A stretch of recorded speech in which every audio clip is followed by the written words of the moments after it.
bonsoir à vous toutes, à vous tous. Je suis Claude de Scorail, je suis présidente de l'ACT et systémicienne et j'ai une pratique clinique à la fois avec beaucoup de situations centrées sur la souffrance au travail. Également, je m'occupe à présent de la clinique des TOC et des troubles anxieux, donc où la peur, et il y a beaucoup de demandes en augmentation autour de ces troubles-là à l'heure actuelle. Et puis, comme Grégoire l'a souligné lors de son intervention, nous avons aussi avec Grégoire une consultation dans un XAPA, c'est-à-dire dans un centre d'addiction, où nous intervenons en binôme. Alors, ce soir, avec vous, voilà, comme je l'ai annoncé dans mon pitch, j'ai choisi le sujet du perfectionnisme et c'est un sujet qui me tient particulièrement à cœur. J'en ai été une victime désormais repentie, mais je me soigne, hein, on ne peut pas dire que je sois complètement insensible aux troubles du perfectionnisme. Et par ailleurs, je rencontre beaucoup de personnes en consultation qui présentent un trouble de perfection. Ce qu'on peut dire, c'est que la société telle qu'elle fonctionne à l'heure actuelle nous y encourage aussi beaucoup, mais on ne peut pas dire que seule la société en est la cause. Tout d'abord, sur le perfectionnisme, il faut souligner que c'est aussi une qualité de l'être humain et que le perfectionnisme, ça a des vertus indéniables comme celle, par exemple, de s'engager dans l'action corps et âme. Et puis avec ce type d'engagement, d'être en capacité d'améliorer la performance humaine, qu'il s'agit d'une performance de pensée, que ce soit une performance d'action, que ce soit une performance de type émotionnel ou de type relationnel. Donc, ça profite aussi à la coopération. Et puis, ça nous permet finalement aussi de nous insérer dans le monde d'une certaine façon. Il y a aussi une autre vertu qui est parfois plus méconnue et qui est vraiment associée au perfectionnisme, qui est la vertu d'être créatif et innovant.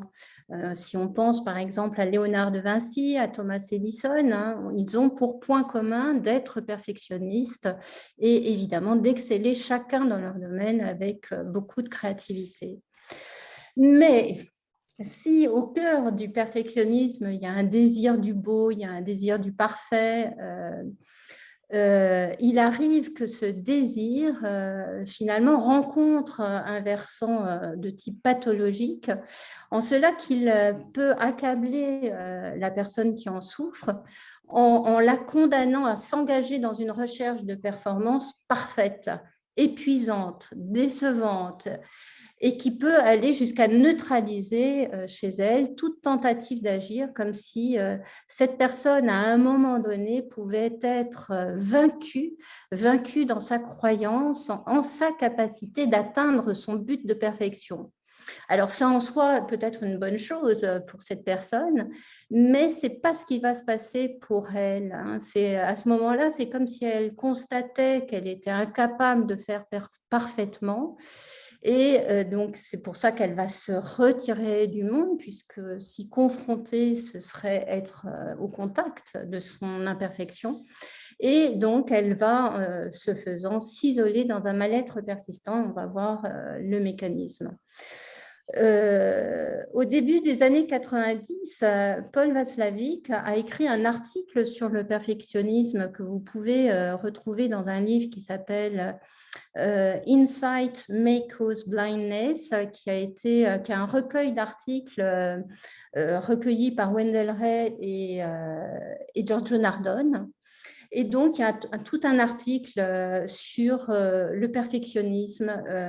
Et donc, dans cet article, Václavic dénonce l'utopie de notre société actuelle, une utopie tant politique que sociale. Et avec cette utopie, une société qui devient utopique, alors participe à établir un monde irrationnel, un monde fou, Et ça se repère lorsque la norme sociale, la norme politique et culturelle établit finalement qu'il est possible d'éliminer tout risque d'erreur, tout risque de manquement, tout risque d'échec. Et donc, si on adhère rigidement à ce type de croyance individuellement et collectivement, alors on risque de subir ce qu'on appelle un anathème, c'est-à-dire une condamnation totale, car comme le montre l'histoire, la tentative d'établir la perfection totale va se transformer inévitablement en soumission totalitaire. Et quand une situation sociale devient rigide, c'est là qu'il est possible de voir émerger par ailleurs des pathologies du perfectionnisme. Alors, la plupart d'entre vous savez que Grégoire Vitry est l'auteur et le pilote du programme d'amélioration de pratiques CIPREN. Et ce programme nous permet de vous faire part d'observations, en particulier sur le thème du perfectionnisme. Alors, on a répertorié 54 situations où le terme perfectionnisme avait été cité comme un trouble. Et parmi elles, 50% concernaient une problématique professionnelle.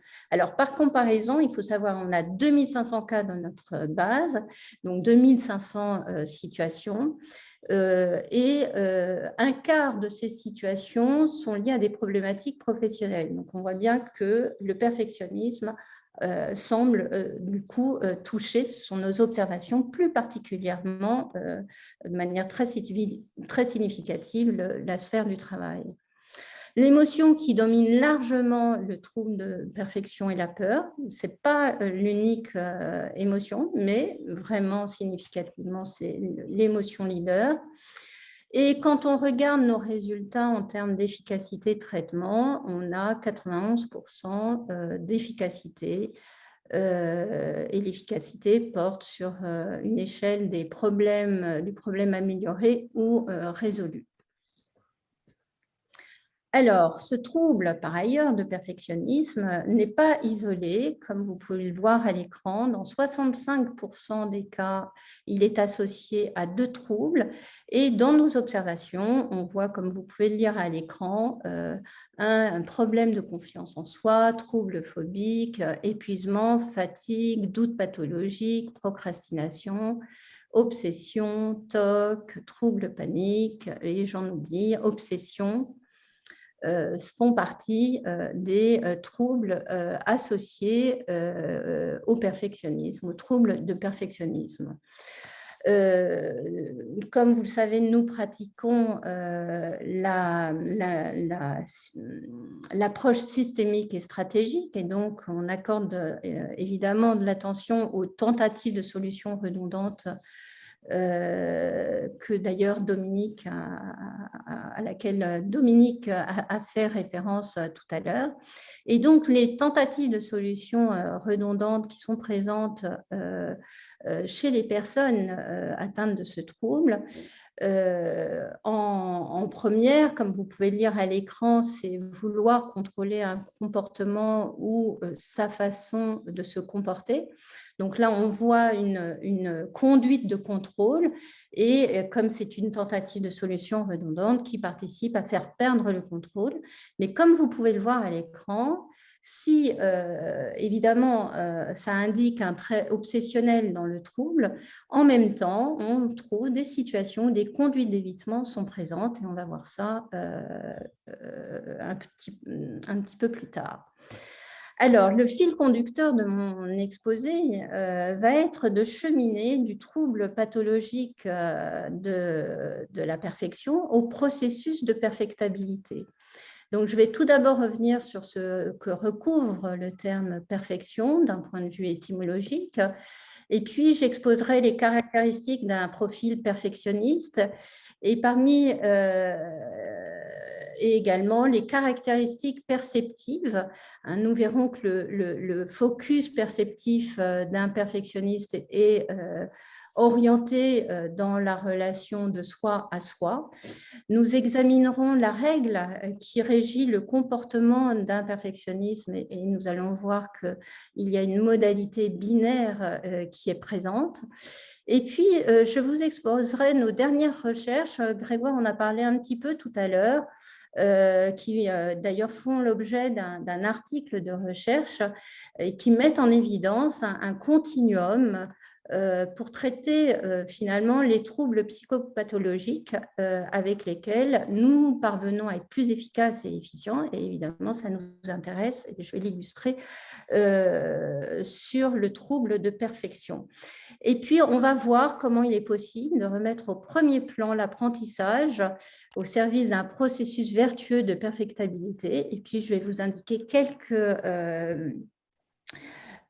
questionnements stratégiques qui vont permettre d'instaurer un diagnostic opératoire dès un premier entretien. Alors, sur un plan étymologique, vous voyez tout d'abord que le terme perfection est une racine latine. Le mot est perficio. Et perficio, qu'est-ce que ça veut dire? C'est ce qui est fait jusqu'au bout. Alors, j'ai voulu regarder dans le dictionnaire les synonymes du terme perfection. Et là, vous voyez qu'il y a beaucoup de termes. Et quand on regarde les termes, les termes, on voit absolu, idéal, couronnement, épanouissement. Bref, je ne sais pas quel effet ça vous fait, mais moi, quand je vois tout cela, je me dis, bah, c'est pas gagné de pouvoir faire jusqu'au bout quand il s'agit d'atteindre des qualités d'absolu, d'idéal, etc. Et donc, se pose du coup la question de, par ailleurs, puisqu'il y a l'idée d'un achèvement, aller jusqu'au bout, c'est comment on va mettre un clap de fin. Quand dire finalement, quand mesurer que là, finalement, la perfection est atteinte, quand est-ce qu'on va pouvoir dire là, c'est parfait, quels vont être les critères de mesure. Donc, c'est en soi, vous voyez, une quête qui va mettre à l'épreuve, qui va être assez insécurisante. Donc, le perfectionniste, les profils perfectionnistes, si on fait apparaître quelques caractéristiques, ce qu'on peut dire, c'est qu'il a une attirance pour ce qui est en ordre et une sacrée attirance. Dominique disait tout à l'heure, en parlant de... Alors, je ne sais plus qui est l'auteur, hein, il y a deux choses qui sont menaçantes, l'ordre et le désordre. Effectivement, ça va être intimement lié. Le profil perfectionniste aime ce qui est en ordre, il aime ce qui est parfait. Et c'est au travers de ça et au travers de son contrôle absolu qui est dirigé dans cette quête qui va l'amener finalement à agir toujours plus pour pouvoir atteindre son but de perfection.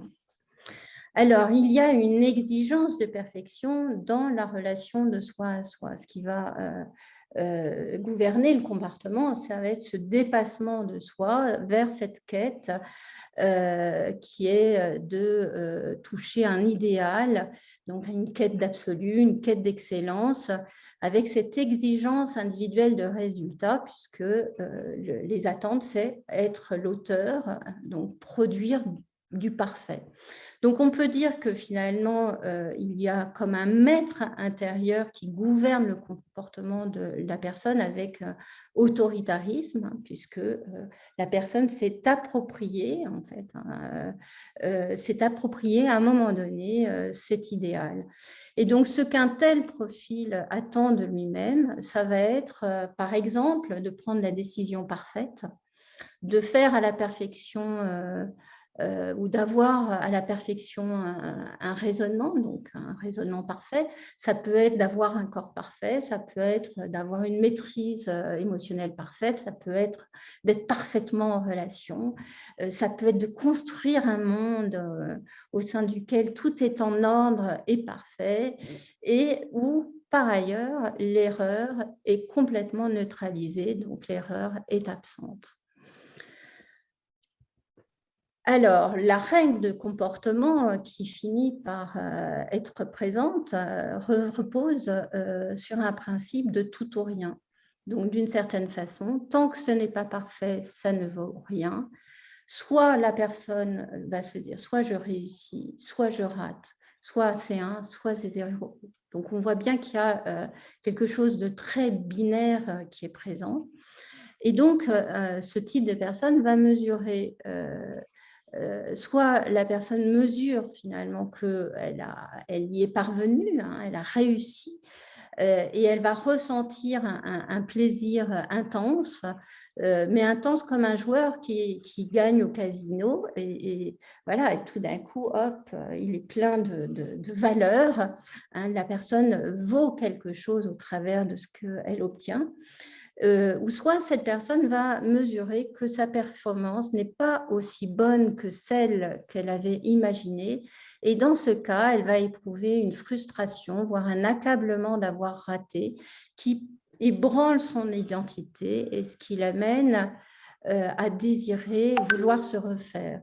Alors, quand on est pris par une telle règle, la pression évidemment sur l'individu s'exacerbe, finalement que cette personne réussisse ou qu'elle soit en échec. Parce que la personne qui réussit est condamnée à poursuivre ses réussites sans imperfection. Hein, elle doit se refaire, elle doit protéger le mécanisme de réussite. Donc, il y a cette idée de toujours plus, c'est insatiable. Et puis, si la personne échoue, ben, elle est aussi condamnée à l'urgence de se refaire dans une réussite sans imperfection, évidemment, toujours. Donc, en conséquence, la réalité que construit un profil de perfectionniste, eh bien, ça devient finalement un cadre de vie, un lieu de vie insécure, et où le plaisir n'est pas là, la personne est tout le temps tourmentée. Dominique nous parlait d'anxiété, hein, elle est tout le temps, dans le temps d'après, elle n'est jamais à pouvoir profiter du temps présent et elle est sans cesse condamnée et dans l'urgence finalement de se refaire. Alors, on peut dire d'un profil perfectionniste quand il devient problématique. Hein, j'ai trouvé cette formule que je trouve vraiment très représentative. Finalement, on devient un pauvre maître et un très bon esclave. Alors, rapidement, la personne devient esclave de l'adrénaline qui est provoquée par l'espoir de réussite. Donc, on peut parler en quelque sorte d'un plaisir par anticipation qui est perçu. Et donc, si la réussite a lieu, il y a comme une jouissance, mais comme toute jouissance qui va être éphémère. Et éphémère parce que la réussite représente un exploit. Or, on ne peut pas capitaliser sur un exploit. Un proverbe chinois rappelle qu'il faut 1000 choses pour réussir. Alors, comment savoir quoi? Hein, et par contre, le proverbe continue et rappelle qu'il suffit d'une seule chose pour rater. Et donc, de ce point de vue, on peut comprendre que la peur, l'anxiété qui émerge de la perception d'une réussite est une peur qui accompagne l'incapacité finalement à avoir du contrôle dans la maîtrise totale de l'action, puisque celle-ci est d'une certaine façon rendue floue par l'exploit réalisé. Donc, plus une personne parvient à réussir des exploits, plus elle participe à créer chez elle de la sécurité. Et il n'est pas rare d'entendre un perfectionniste dire « plus je réussis, plus je me sens en danger ». Donc, dans ce cas, l'expérience de réussite ne participe pas, pourtant c'est une expérience, ne participe pas à donner confiance en soi. D'ailleurs, j'ai montré sur nos observations que la confiance en soi fait partie des plaintes qui nous sont présentées. Et la personne finit par être prise par l'angoisse de réaliser, quand elle réussit, une nouvelle réussite. Hein, elle en désire toujours plus, insatiablement. Puisqu'on l'a vu, la perfection, finalement, consiste à, quand ça devient problématique, à vouloir atteindre l'idéal, ou pour dire les choses autrement, atteindre l'idéal, c'est comme vouloir atteindre l'horizon.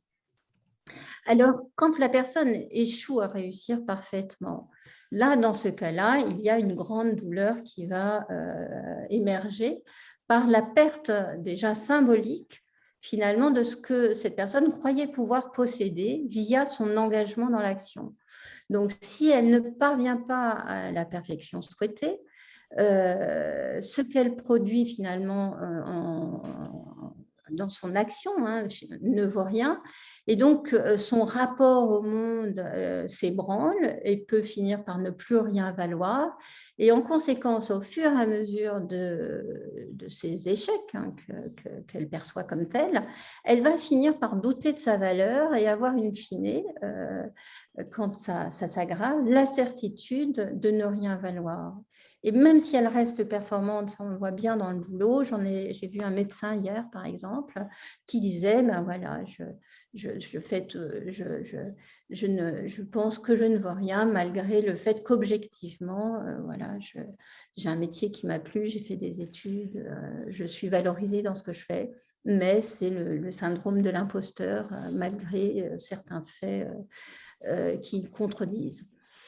Alors, le trouble de perfectionnisme finit par pervertir finalement la dynamique identitaire d'une personne en l'appauvrissant dans une spirale finalement négative de l'estime de soi, l'échec provoquant un accablement, une blessure qui fait souffrir, sachant que pour cette personne, seule la réussite de quelque chose de parfait pourrait permettre à cette blessure de se cicatriser. Du coup, un mal-être s'installe avec une souffrance qui s'accompagne en général d'un sentiment de solitude. C'est ce que bien souvent les personnes nous disent. Et cette douleur va être une conséquence du trouble perfectionniste. Car quand la personne est tellement occupée, il y a quand même quelque chose d'assez obsessionnel, à satisfaire sa quête de perfection, elle peut finir par perdre, par exemple, le contrôle du temps. Et dans cette préoccupation, dans cette perte de contrôle du temps, elle finit par conséquent par négliger les autres. Et on a vu d'ailleurs dans les troubles associés des problématiques, par exemple, dans les couples qui peuvent être associés aux troubles perfectionnistes. Donc la personne devient prisonnière de son illusion, qui est produite finalement par une erreur logique de tout ou rien qui domine son comportement.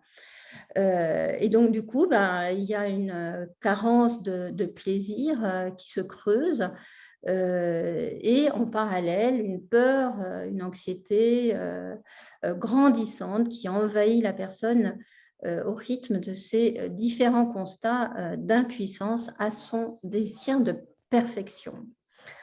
Alors, Claude, je fais le maître du temps. On Ouais. n'est pas loin de 19 heures. Donc voilà, je Alors, te le ok, rappelle juste pour donc je vais terminer. du coup je vais peut-être plus particulièrement me concentrer sur ce dernier slide puisque comme Grégoire vous l'a dit, nous avons publié très récemment un article de recherche où l'on présente comment finalement les réactions habituelles se déploie dans un continuum qui va de l'évitement au contrôle et comment avec ce continuum, finalement, on parvient à mieux cerner les troubles psychopathologiques et à agir dessus. Donc, si on regarde le trouble du perfectionnisme, alors déjà, vous voyez sur l'écran que nous avons en ordonnée tout ce qui est de l'ordre de la perception, avec tout au bas de l'axe le fait d'être plutôt avoir une perception de l'individu qui serait focus sur lui-même versus tout en haut un focus qui serait plutôt orienté vers les autres, vers l'environnement. Donc quand on est dans le trouble du perfectionnisme, hein, on a vraiment le focus à tourner et orienté sur soi. Ensuite, le continuum, eh bien, c'est quelles sont les réactions habituelles qui sont présentes. Et vous voyez qu'il s'agit de repérer le degré de contrôle. Et le degré de contrôle, c'est pouvoir mettre en place des conduites de contrôle qui, d'une certaine façon, signifient notre capacité à nous confronter à ce qui nous préoccupe et notamment évidemment à notre environnement. à notre milieu. Et puis, quand on est pris dans un excès de contrôle, on peut finir par perdre le contrôle. Et quand on est dans l'évitement et dans l'évitement très fort, on est en incapacité de se confronter à la situation. Donc là, on est vraiment dans les troubles plutôt phobiques. Donc, on a vu que dans le trouble de perfection, nous avions un aspect obsessionnel. Et ce qui est intéressant dans ce qu'on a fait émerger, c'est par le continuum, c'est que, comme je le disais en introduction, il y avait dans ce trouble beaucoup d'obsessions avec des tentatives de contrôle qui font perdre le contrôle, mais on avait en même temps aussi, il était possible de trouver des conduites d'évitement présentes. Alors, je vais commencer par celui-là, c'est le premier, c'est-à-dire, alors je ne vois pas bien là. Il y a le mythe du raisonnement parfait, il y a la Voilà. dysmorphophobie dans Oui, la oui, oui. Alors, je vais parler du mythe j'ai perdu, voilà. Je vais parler du mythe du raisonnement parfait.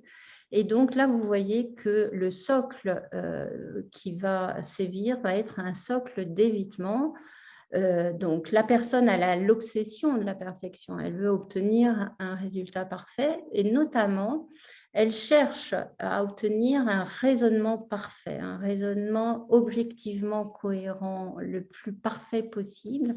Et tant que son raisonnement n'est pas parfait de son point de vue, la personne va éviter d'agir. Elle va consacrer toujours et encore plus de temps pour réfléchir à son raisonnement et elle peut même solliciter les autres à cet effet, mais elle va avoir du mal à passer dans l'action tant qu'elle n'y parvient pas. Donc voilà typiquement quelque chose qui est à la fois obsessionnel, mais dans les faits, la personne va privilégier l'évitement puisqu'elle va constater que le raisonnement parfait, finalement, est impossible à avoir. Le deuxième profil, c'est la dysmomorphobie. Donc là, c'est un profil où il y a une dimension phobique et